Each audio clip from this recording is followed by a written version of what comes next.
Sir आज press conference किया है, जनस्वराज का मुख्य उद्देश्य क्या है सर? मुख्य उद्देश्य है सर बिहार में परिवर्तन लाना। किस तरह का परिवर्तन सर बिहार में आप चाहते हैं? देखिए सर, परिवर्तन किस तरह का चाहिए, जिस आप लोगों को यह जानकारी होनी है और जानकारी होगा कि आज 19 साल की सरकार शासनकाल में सत्ता परिवर्तन नहीं, व्यवस्था परिवर्तन। व्यवस्था में बहुत सारी व्यवस्था है, जो आज विकास की व्यवस्था है, प्लानिंग की व्यवस्था है, शिक्षा की व्यवस्था है, बिजली की व्यवस्था, सड़क का है, पुल का है, पुलिया का है, कोसी मतलब त्राहिस्त का है। बहुत सारी व्यवस्था को परिवर्तन करने के लिए आज लोग घुटन महसूस कर रहे हैं और आज तक जो है परमानेंट व्यवस्था नहीं हो पाई है। जनस्वराज घोष यात्रा निकाली है, इसका क्या मतलब है? देखिए, उस घोष यात्रा का मतलब है कि आज मैं घोषणा करता हूं कि जन स्वराज परिवर्तन की लहर में मजबूती के साथ जन जन तक यह संदेश जाना चाहता है कि प्रशांत किशोर की परिवर्तन की यह पार्टी नहीं, यह बिहार परिवर्तन की पार्टी है। इसमें हम सभी जनता, जितने भी हमारे इस मतलब प्रशासनकारी अफसरशाही सरकार से परेशान है, इसी कारण से हम लोगों ने परिवर्तन की लहर और अलग जगाने के लिए जन जन तक यह संदेश पहुंचाने के लिए कि हमारी आने वाली समय में मुस्तैदी और मजबूती के साथ हमारी पार्टी संघर्ष कर रही है और संघर्ष होगा, परिवर्तन होगा। इन्हीं की शंखनाद का नाम उद्घोष है। 2025 में जो चुनाव है, इसमें पार्टी जनस्वराज बीच में समझौता भी करेगी। मैं कह रहा हूं कि कहीं कहीं दूर से नहीं, कहीं कदई किसी प्रकार का यह किसी भी दल को, या मैं पहले भी हमारे आदरणीय सूत्रधार भी और मेरे दल के जो नेता और परिनेता है, वह दावा के साथ कह सकता है समझौता किस बिंदु का नाम है यह मैं नहीं जानता। हम अकेले स्वतंत्र रूप से पार्टी संघर्ष करेगी, आज हो या कल। मैं निश्चित रूप से यह फतेह पाकर और बिहार में पूर्ण बहुमत की सरकार देखना चाहता हूं, इसमें किसी प्रकार का किंतु परंतु नहीं है। तो सुपौल जिला में सर मुख्य भूमिका के तौर पे आपको किस पद पे मतलब रखा गया है? देखिए, मैं आज अभी के समय में वर्तमान में जिला अध्यक्ष के रूप में जनस्वराज पार्टी के अंदर काम कर रहा हूं। आशा नहीं, विश्वास करता हूं कि आगे इसका परिवर्तन, प्रमोशन भी पा सकता है, डिमोशन भी पा सकता है।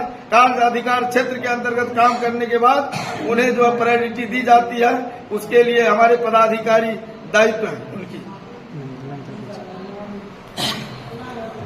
क्या नाम हो मैम आपका?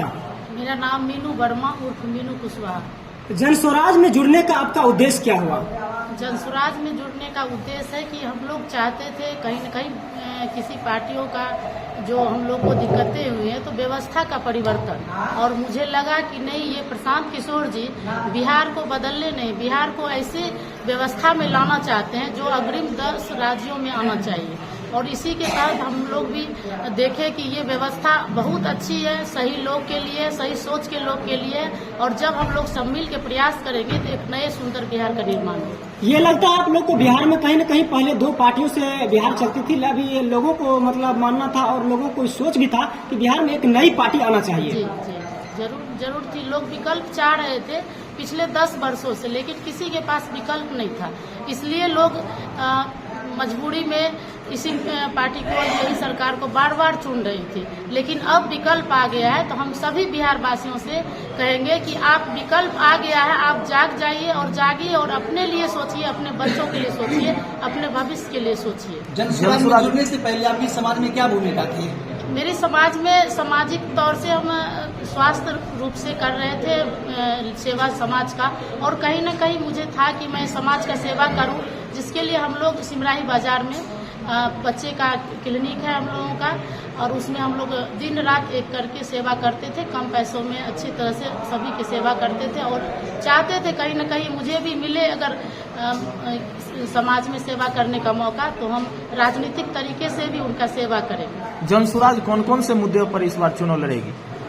देखिए, जनस्वराज मुद्दा तो सबके पास वही है, एक ही मुद्दा सब जगह है, लेकिन कोई देख नहीं रहा था। और जनस्वराज देख रही है कि लोगों को रोजगार चाहिए, लोगों को शिक्षा चाहिए, और महिलाओं को उसका अधिकार चाहिए, सम्मान चाहिए, उसकी सुरक्षा का एक सही विकल्प चाहिए।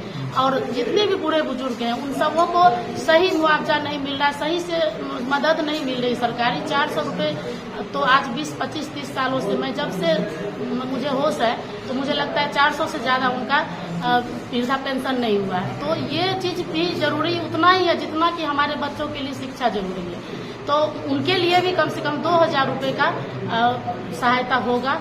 और हमारे युवा भाई का सबसे बड़ी परेशानी जो है कि पलायन रुकेगी।